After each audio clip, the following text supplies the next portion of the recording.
Hello, and welcome back, my lovely Lovecraftians, to another entry in the tale of Borrasca. We last left off at a school assembly. The kids were thinking that it might be dare, but do we dare delve deeper into the unknown thoughts of the people in the mountains, known to wear others' flesh, known to be responsible for those who are missing, known to be of an imaginable horror? Well, for those not faint of heart, this would be the part where you tune out, as we are coming to a close in the story, so things will escalate. I hope you are prepared. We found Kimber already in the auditorium. She had collected herself and saved us both seats at the back of the room. She waved over, just as Puffy, stern Miss Twebby walked onto the stage. Hello, fourth grade students. This morning we have a special presentation for you from the Historic Preservation Society of Drisking. If you have questions during the course of the lecture, please raise your hand.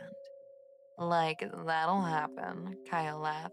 Now, I'd like to introduce you to Mr. Dwight Dowling, Miss Catherine Slowden, and of course, Mr. James Prescott. What?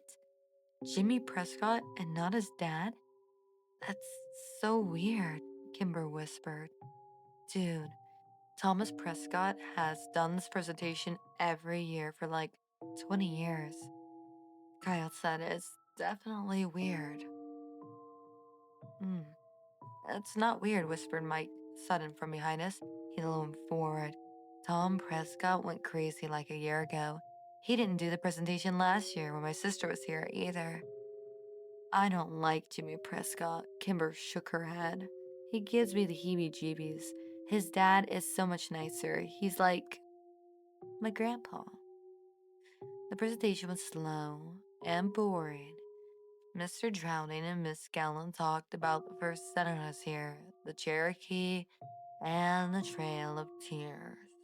They talked about Alexander Driskin's discovery of mother lode or of ore in the mountain and settling here with his family to mine and refine the iron. Then James Prescott took the stage from there to tell the story of his family's early journey to the town and the role and the revelation of Driskin itself in the late 50s. The last part was the most interesting of it all. I found Jimmy Prescott to be infallibly charismatic and entertaining. I was so busy laughing at his jokes and hanging on his every word that by the end of his presentation, I realized I'd actually learned quite a bit. So much so that I was interested enough to ask a question, which Kyle warned me was like committing social suicide. Mr. Prescott scanned the room and answered a few other questions before he finally got to me in the back. Yes. You. Yes. You in the back. Um, Mr. Prescott, why did the mines close? Like, what happened? I asked. Very good question, young man. What did you say your name was? Sam Walker. Ah, I believe I met your father the other day in the sheriff's office. Welcome to Drisking. As for your question, most of the mines were closed in 1951 after a long period of unprofitability. The mountain had simply ran out of iron ore.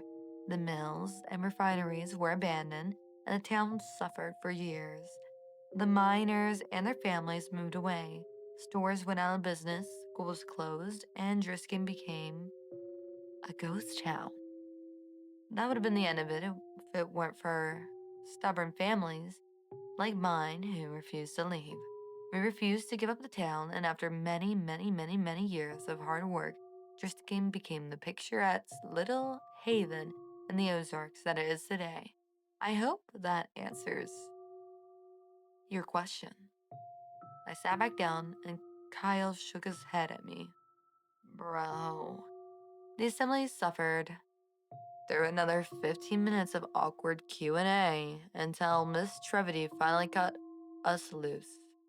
We were released into the cafeteria to wait for lunch lines to open. Kyle, Kimber, and I, of course, sat in our usual corner.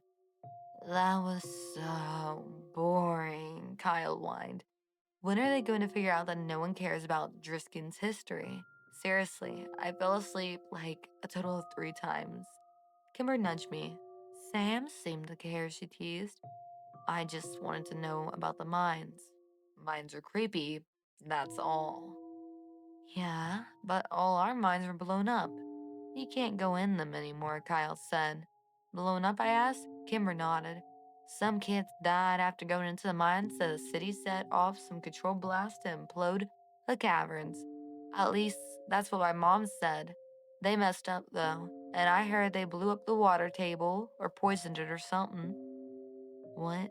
How do you do that? Kyle asked. Kimber shrugged. I heard my dad talking about it. Did they use C4 or something? I guess. So, like, we all drink the water, so we all have C4 in our bodies, and we could explode at any minute? Kyle said excitedly.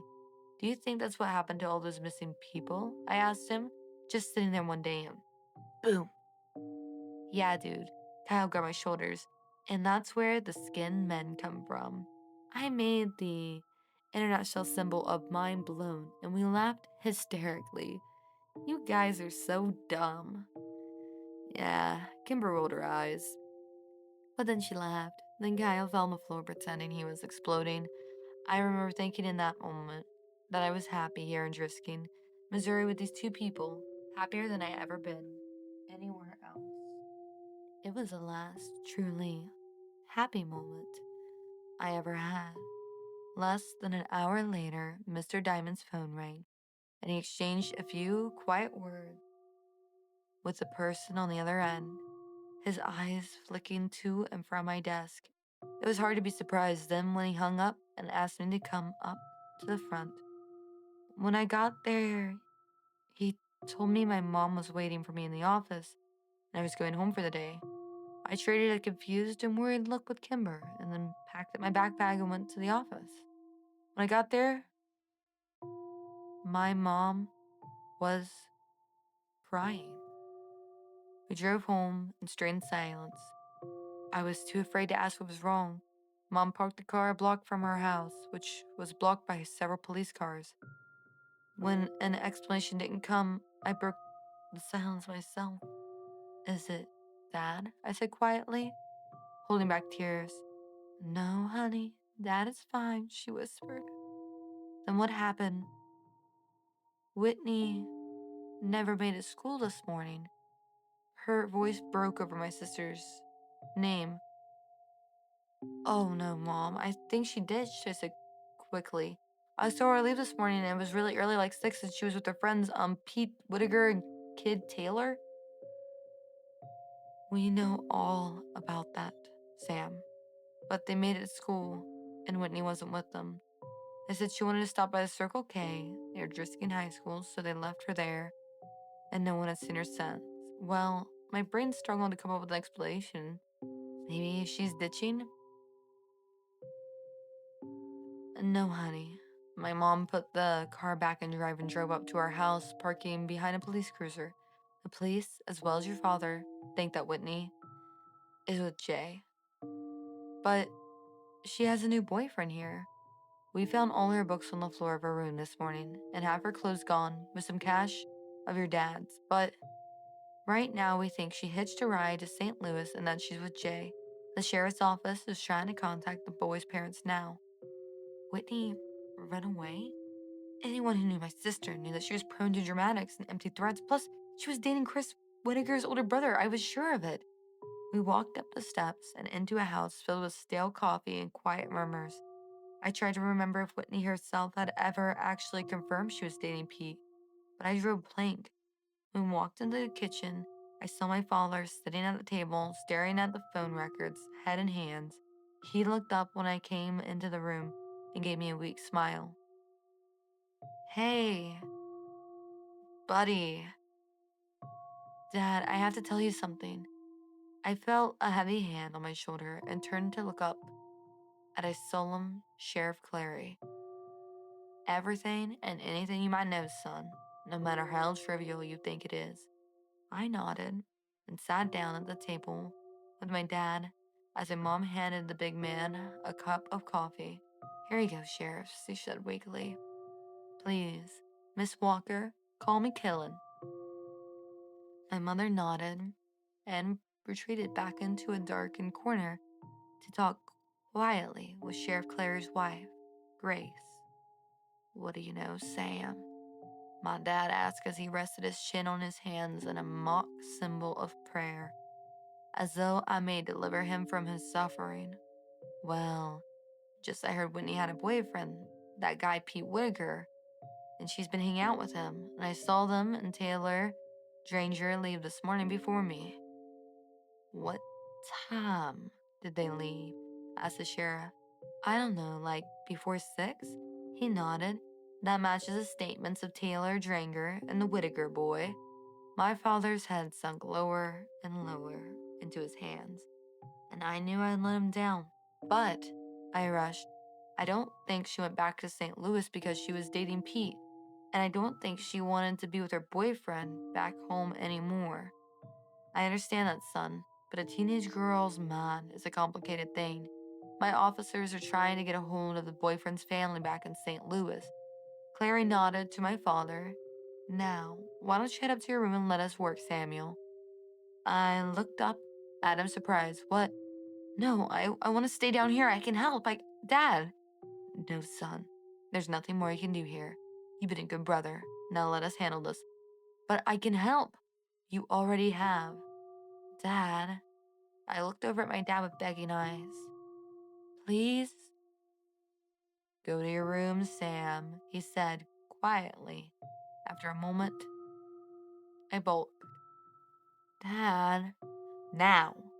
I was so angry I did the only thing that I could do to make my rage known. I stomped upstairs, I slammed my door, and then sat on my bed in disbelief.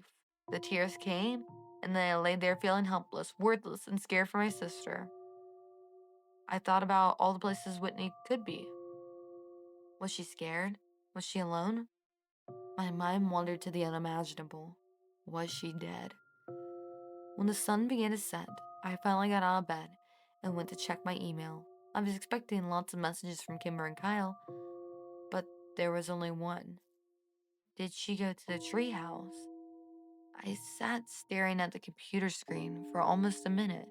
Kimber's words from last fall echoed in my brain. If you enter the treehouse without the proper ceremony, you'll disappear, and then you'll die. I didn't buy that Whitney had gone to the Circle K that morning. I especially didn't believe that she hitchhiked out of town. Nothing they were saying downstairs made any sense if you knew my sister, but maybe this did. Maybe she and her boyfriend went to the treehouse to make out or something, and maybe he left her there. Maybe she gotten lost, or maybe the skin men had found her. That was the worst thought of all. I didn't need to sneak out because the police were too busy with my parents to care about me anyways. I snuck my bike out of the garage and rode the 3 miles to the West Rim Prescott Ora Trail. When I got there, I saw 2 bikes already locked up to the signpost. My 2 best friends were sitting in the snow next to them. I knew you'd come, Kyle said. I pulled my bike up and Kimber ran up to hug me. I'm so sorry, Sam. There was really nothing for me to say, and they didn't push. Kimber took my arm, and we started up the trail. The silence between us was stretched, but comfortable. We trudged through the snow, and all the while I searched for the telltale footprints of others, but the snow was coming too fast. The hike up the mountains was harder and wetter than we'd come in the fall, and when Amber Cot Fort finally came into view over the ridge, it was a welcome sight. The sun was getting low, and we hadn't brought flashlights. I fell as I ran up the tree, calling my sister's name to the quiet wild. Kyle was right behind me and leapt impressively onto the rope ladder, climbing quickly up the planks. I kept calling Whitney's name, waiting for Kyle to yell that he found her, or that there was at least some sign of her. And then I heard Kimber. quietly say my name from where she stood at the triple tree. I ran over and tried to follow her eyes to confirm what I already knew was there. And then I found it, freshly carved near the top. Whitney W. My breath froze in my chest, and my visions blurred with unwelcome tears. And as the sun took its last desperate breath before plunging into the deep of the horizon, a deafening metallic whirl sang out from the wilderness and spilled down the mountainside. Such concludes the first book of Borrasca. I, for one, am left at a gasp. I want to dedicate this series to Kami Kazali one more time as we come to a conclusion on this book and lead into the second book later this week. I want to thank all my lovely Lovecraftians for reading along with this urban legend, creepypasta, or telltale horror story. It seems like in the next book things are going to escalate, as we might just have had our first character death, as Whitney's name's freshly carven, but her fresh snow footprints, they're nowhere to be found. I have no idea where she could be. The son, Sam, of the sheriff, or deputy, I should say, seems to have a more grasped, thorough thought on his sister, and I hope that he finds her in one piece. As most people have known from the story, those who go missing usually end up in the mountains of Borrasca. But, as always, my lovely Lovecraftians, I'd love to hear your thoughts, theories, comments, and concerns below. And until next time, bye-bye.